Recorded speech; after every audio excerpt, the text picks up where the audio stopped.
আসসালামাইকুম বন্ধুরা। এখন গ্রামের ভিতর দিয়ে যাবো আর আপনার ঘরে দেখায় নিব গ্রামের ভিতর দিয়া আমাদের গ্রাম বাংলা কীরকম রাস্তাঘাট গাছপালা। শুধু গ্রামের ভিতর দিয়ে হাঁটবো আর আপনার ঘরে চারকিনার দা দেখাবো। এই রাস্তা দিয়ে আমি বাড়ি যাব, কত সুন্দর। আজকে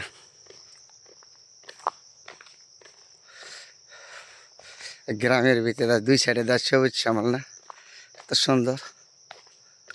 ও দেখার মতো যা।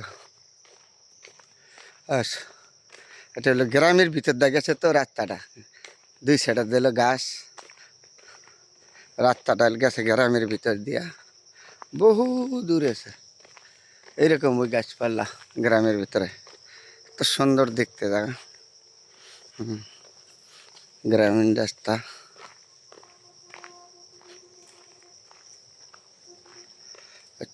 ছোট্ট গাড়ি চলে, বড় গাড়ি চলে না এই রাস্তা দিয়া। অটো রিক্সা মিক্সা সিএনজি এগুলি চলে।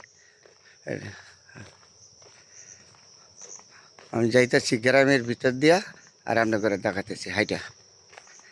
গ্রামের ভিতর রাস্তা যে কত সুন্দর, এই রাস্তা দিয়ে আমি যাইতেছি হাইটা। আমার বাড়ি 2 কিলোমিটার দূরে আমার বাড়ি যাব। আমি এক বাজার থেকে আসছি, তখন এই যাওয়ার টাইমে আপনার ঘরে দেখাচ্ছি। এটা আবার বলিস, এটা আমার নিজের জেলা নরসিংদী শিবপুর। গ্রামের ভিতর রাস্তা, আমি হাইটা যাচ্ছি। এই দিক দিল জঙ্গল, গাছপালা সবুজ, এদিক দিল মাঠ। ওই যে দূরে দেখাচ্ছে না টেক টিলা, এই যে ছোটো ছোটো গাড়ি চলে, এগুলিতে মুরগির খাবার নেয় এই গাড়িগুলি দিয়ে। হ্যাঁ, এই রাস্তা দিয়ে এই যে দূরে দেখা যাচ্ছে না এই টেক টিলা, এটা হলো টেক টিলা, এটা হলো মাঠ। এদিক হ্যাঁ, এদিক দিলে বাঁশবাগান। এই রাস্তা দিয়ে গ্রামের ভিতরে রাস্তা দিয়ে মানুষ যায়, আমিও যাচ্ছি।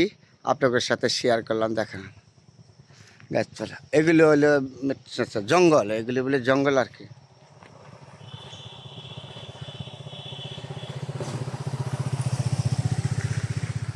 এখন তো গ্রামের ভিতরে রাস্তাঘাট হয়ে গেছে, সব জায়গায় রাস্তাঘাট হয়ে গেছে। এই যে দূরে দেখা যাচ্ছে না, এগুলি হলো টেক টিলা, আমাদের উপরে বাড়িঘর আছে, এগুলির ভিতরে বাড়িঘর আছে। এই ছোটো ছোটো অটো রিক্সা চলে এই গ্রামের এই ভিতরে, পাহাড়ের ভিতরে রাস্তা। এটা হলো পাহাড়ি এলাকা। এটাই বলে এই পাহাড়ি এলাকায়, এটা এলাকায় পাহাড়ি আর সবুজ শ্যামল এলাকা। এটা হলো নরসিংদী জেলা শিবপুর। এদিক দিলে জঙ্গল, এখানে গাছে দেখেন কাঁঠাল। এই রাস্তা দিয়ে যাইতে হবে, আমিও যাব এই রাস্তা দিয়ে। তা আপনাদের সাথে শেয়ার করে গেলাম এত সুন্দর জায়গাটা। এটা হলো তাল গাছ। এই যে এগুলি টেকটিলা, আবার বলি এগুলি হলো টেকটিলা রাস্তা, পাহাড় পর্বত।